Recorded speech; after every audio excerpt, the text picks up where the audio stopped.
Before I proceed with this video, a quick reminder that if you're watching any of our videos on Rumble, that's to say the Duran videos, Alex Christoforou videos, or Locals videos, then if you go to the top of the video, you will see a red maroon button.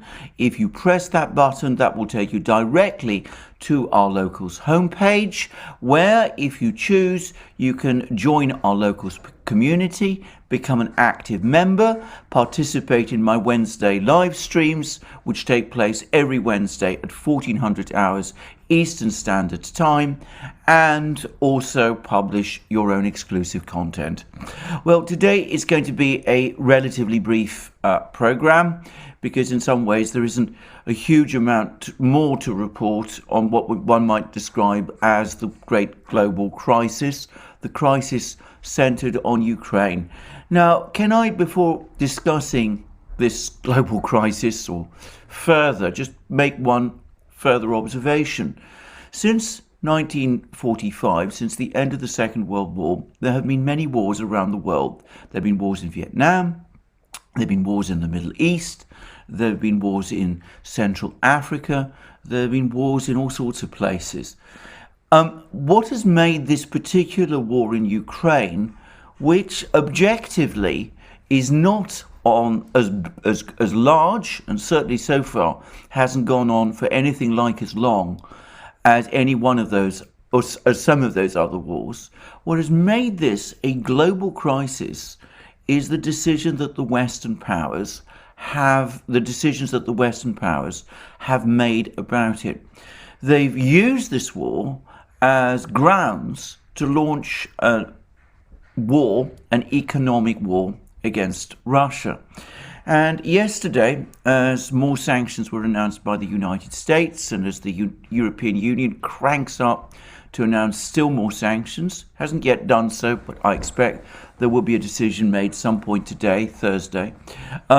As that has happened, it's been interesting to see a number of admissions squirreled away in articles in the Financial Times. Now, these admissions have been scattered over a relatively large number of articles, and they're very small, and as Financial Times articles are anyway, behind a paywall.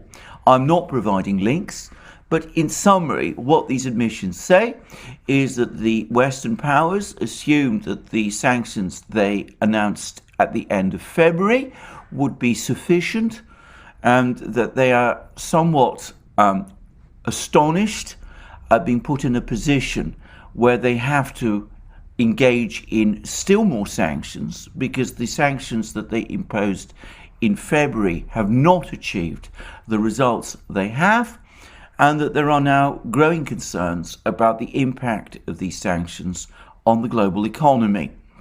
Well, as I've said many times, a lot of this ultimately stems from a massive misjudgment of the scale, diversity, depth of resources, and resilience of the Russian economy, or of the quality of administrative and economic governance in Russia, as well as, by the way, a sense of a sense that waging this kind of economic war would consolidate Russian attitudes further behind their government. Now, yesterday, the United States imposed further sanctions. It prohibited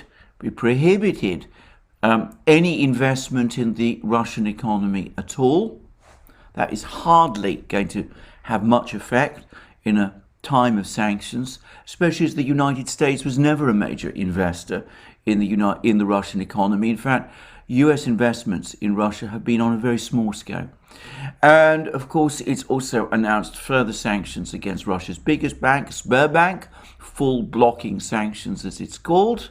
Well, Sberbank, which does the overwhelming bulk of its work in Russia, it's the Russian savings bank originally, with a history going all the way back to the 19th century, just shrugged its shoulders, and very gratuitously and very bizarrely, the US also announced further sanctions against Russian individuals, including President Putin's two daughters. Now, I have to say, sanctioning an individual's children in order to get through to him seems to me cruel. The justification is that they're involved in concealing his wealth, a wealth that has never been proved to exist. But having said that, there's no evidence that either of them have engaged in any wrongdoing. There's never been any suggestion that they've acted inappropriately or wrongly. At least I've not seen any such things anywhere in the West. In fact, not very much is known about them. They've managed to keep a fairly low profile, which, given that they are the daughters of the president of Russia, actually is quite remarkable and in some ways even impressive. So sanctioning these two women seems to me an astonishing and cruel thing to do. And I have to say, I can't see any conceivable justification for it. By the way, the Russians, Dmitry Medvedev, the former president, is now quite openly inciting bondholders of Russian debt who are unhappy at receiving rubles instead of dollars in interest payments. He's basically inciting them to bring legal claims in anticipation that these will ultimately involve the US government, which after all is freezing the Russian reserves, which is making it more difficult, or rather I should say impossible, as the Russians claim, for them to pay the bondholders in dollars. We'll see what the bondholders do, but to be straightforward about it, I would have thought that in legal terms there is a potential case here, though whether or not the US courts would entertain it is of course a completely different matter. Meanwhile, as I said, the European Union is struggling with its own sanctions package. It's fairly minor. There's supposed to be an import ban on Russian coal. Reuters is saying that that's now been postponed till August. Coal is not a significant part of Russian exports to the EU, but the EU does buy Russian coal for a reason, which is that it needs thermal coal, and of course it also needs coal to to fire up its blast furnaces and such things. And of course the EU for many years has been engaging in a policy of closing down its coal mines, because supposedly, well, because of the whole argument, claims about climate change. It's very, very difficult to reopen closed coal mines once they've been closed. I'm not saying it's impossible, but it's an expensive and very complex thing to do. The EU, therefore, sooner or later, because apparently if it's going to scale down imports of Russian gas, is going to have to increase use of coal, which will of course have an effect on carbon emissions. But besides, it's going to force the EU into importing more coal from countries like Australia, South Africa, and ultimately, I suppose, the United States. Now, the effect of that, needless to say, is higher carbon emissions in Europe, which one would have thought green ministers in the German government would not want, but there we are. And ultimately more expensive coal, because of course coal in Russia, from Russia, has to travel fewer distances. It can be supplied by train as well as ship, and of course it is produced cheaply, whereas coal in Australia and the United States, I'm guessing, is probably more expensive. Well, these are the decisions the Europeans are making. Olaf Scholz has already said that the era of globalization and cheaper prices is over, and from now on people in Germany are going to have to accept that they were going to have to live with much higher prices. Well, I have to say that's a political decision that the leaders of Europe have made. They're going to saddle their people with higher prices. I wonder what their people ultimately, in the autumn, when more of these bills start to fall, will think about that. But given the unity of the European political class in pursuing these policies, I think it's going to be very, very difficult to change things. Anyway, that's the position, it seems to me, with sanctions. I would just add one further point on this particular topic. As of the time of making this video, the ruble is indeed trading more strongly. It's actually stronger relative to the dollar and the euro than it was when the sanctions were first announced. Now, if you've been following the work of people like Tom Longo, whom I'm proud to say has joined us in a program on the duran, and I'm sure that we will be doing more with him soon, you would find that unsurprising.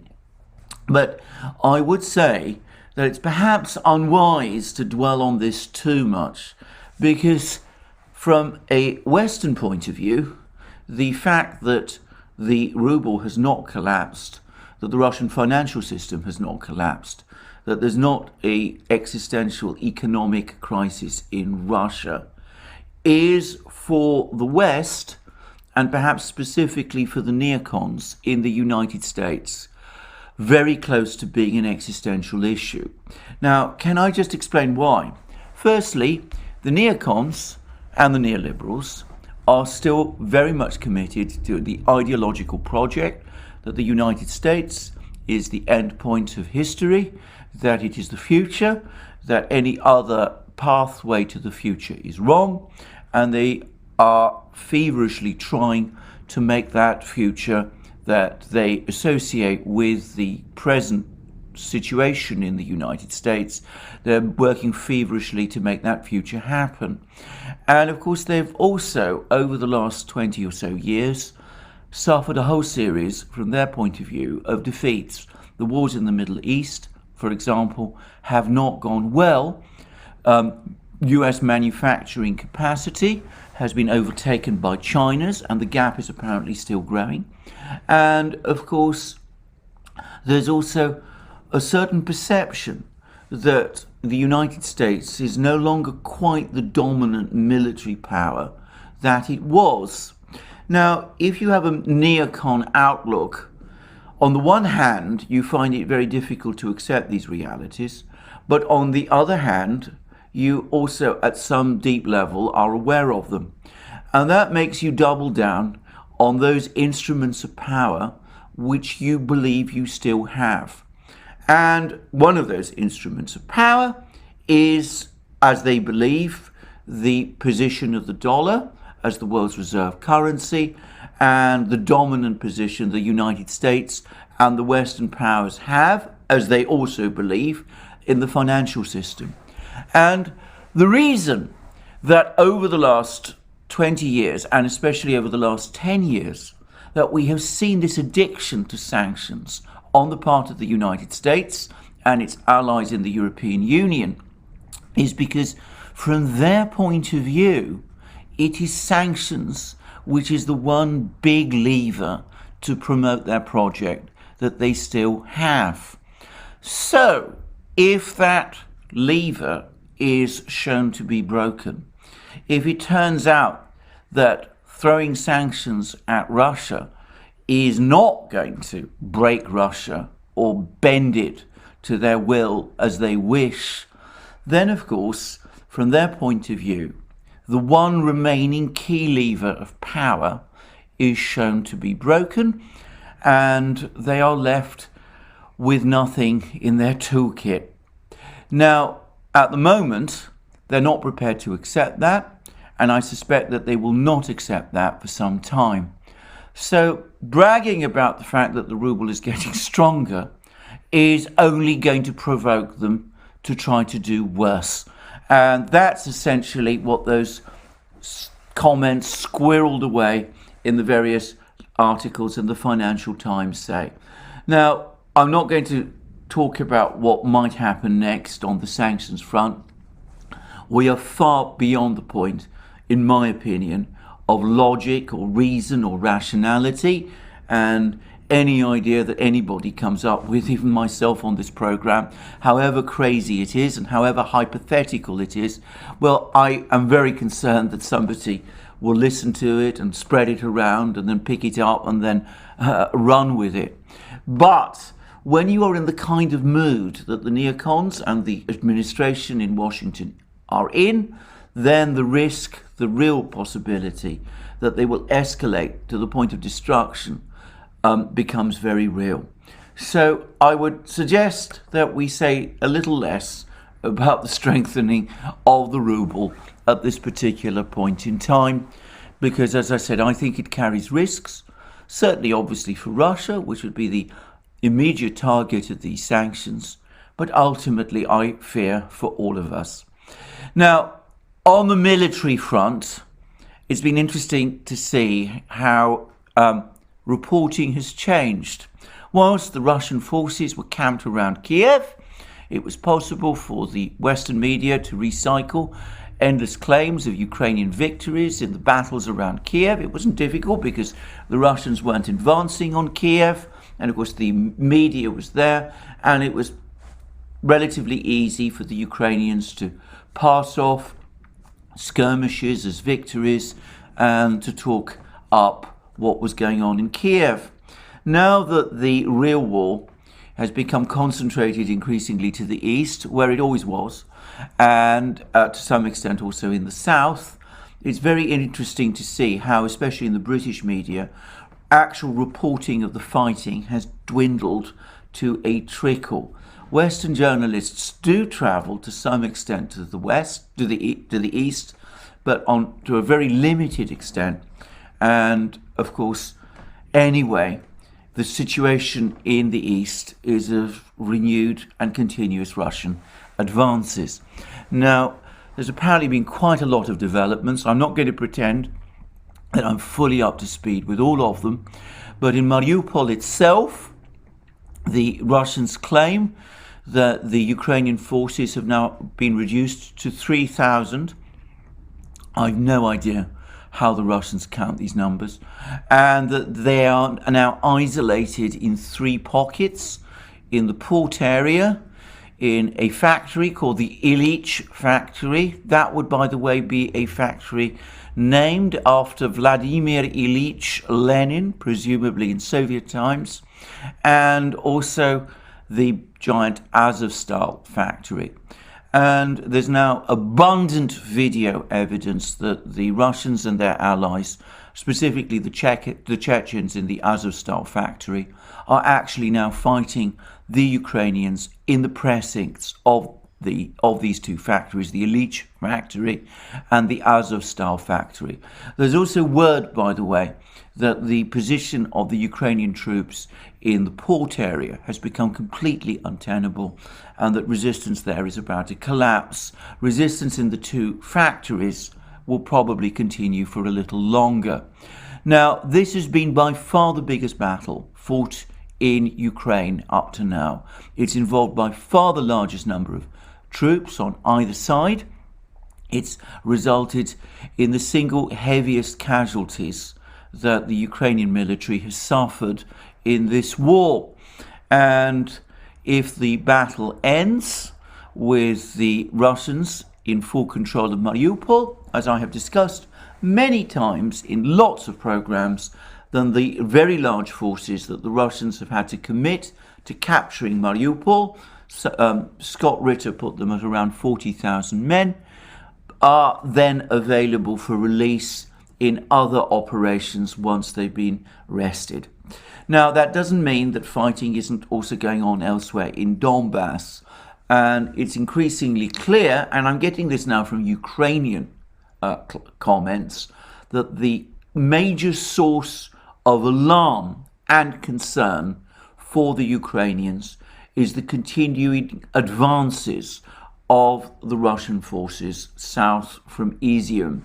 And it seems that they're now closing in steadily and gradually and methodically on the 2 important towns of Slavyansk and Kramatorsk, which were, by the way, as I said previously, the major focus of the fighting in 2014. And I've seen some really rather sad, some tragically sad pictures of the railway station in Kramatorsk packed with civilians trying to flee the city before the Russian army arrives and the battle that many fear there starts to take shape. And these battles around Slavyansk and Kramatorsk are widely expected to be the big battles in the east. This is where the major Ukrainian forces appear to be increasingly concentrating, where they are likely to make their last stand, or perhaps I should say their big stand. That doesn't mean that fighting isn't going on elsewhere in Donbass.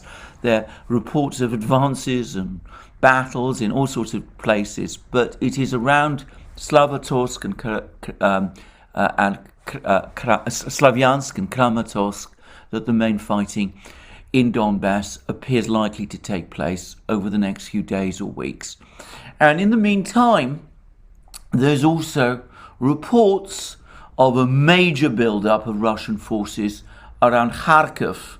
This is, of course, one city which the Russians encircled at the start of the war and from which they have not withdrawn from its outskirts. And there's apparently increasing nervousness that there's going to be a Russian offensive on Kharkiv as well. That's, of course, a much bigger place than Slavyansk or Kramatorsk and indeed Mariupol. So that could potentially be a very big battle indeed. Though the size of the Ukrainian forces there, I'm not, of course, in any position to comment about. So the big battles continue to happen in Donbass. The Russians continue to advance. Mariupol is looking like increasingly a tragedy for Ukraine and its army. And media reporting in the West about all of this is dwindling, as I said, to a trickle. There's been more talk about arms supplies from the West to Ukraine. One of the ironies of all of this is that apparently it seems that the former Warsaw Pact countries are now complaining that they're largely out of weapon systems that they can send to Ukraine. So who knows how that's going to shape out. For the record, I don't think that these arms supplies are going to make any significant difference to the outcome of the war. But I understand that Victoria Nuland's European tour, which has been much commented upon, her visits to Greece and Cyprus and Turkey, and also her previous visits to Germany and France, were actually principally about trying to cobble together weapons that could be sent to Ukraine to keep the war going there. I have to say that I find that profoundly wrong. I find that deeply immoral, actually. But there we are. It seems to me prolonging a war which Ukraine will lose, causing more deaths in Ukraine, instead of encouraging Ukraine to come to a peace agreement with Russia. As I said, I find that deeply disturbing, very immoral and very wrong. But I can't really see much sign of any ethical understanding on the part of Western leaders at the moment. And last but not least, I'm going to finish this program with a reference, as I must make, to this latest report in NBC that the US intelligence community, or to be more precise, the administration, has been quite intentionally publicizing unreliable or even false intelligence about Putin's state of mind, his self-isolation, about Chinese supplies of weapon systems to Russia, all these absurd stories. And I have to say, again, I read the NBC article with interest, and I was dismayed, actually, that nobody pointed out how profoundly manipulative and unethical doing that is. There was a lot of discussion about whether doing it was wise. There was a lot of bragging that it kept the Russians off balance in the information war. But it seems to me that deceiving people on this scale comes with consequences and is and is never ultimately right. Anyway, that's all I'm going to say about that. As you can see, I'm anyway got a frog in my throat, as we say in Britain, but that was going to be the end of my program in any event. So I think I'm going to leave it there in order to clear myself, to clear my voice, and I look forward to seeing you again soon. Remember what I said about Rumble and Locals at the start of the program. You can find us on other platforms as well. You can support us via Patreon and Subscribestar and by going to our shop. And also, please don't forget to check your subscription to this channel and to take the like button to this video. Thank you for joining me again today.